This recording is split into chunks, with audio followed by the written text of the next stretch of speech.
I'm installing one of these Transcend dash cams, there we go, in a Toyota RAV4.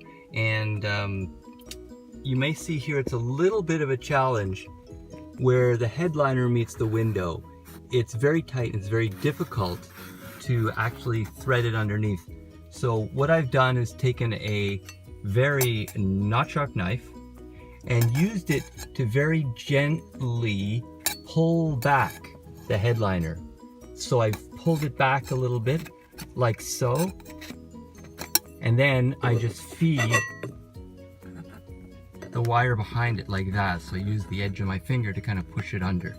So when I've got two hands free and not one hand on the iPhone, I can actually pull it back and feed at the same time.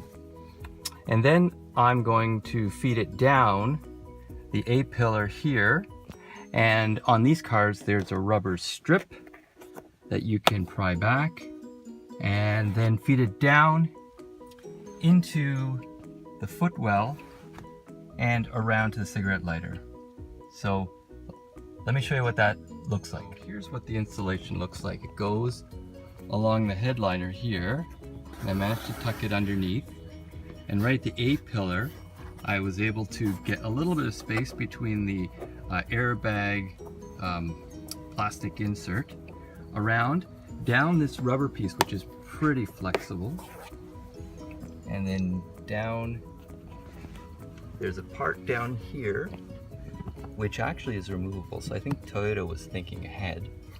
And then I run it under the mat, and it's a little hard to see over here, and it comes up to the cigarette lighter over there. So that's the installation in a Toyota RAV. I did check beforehand to make sure I had enough cord.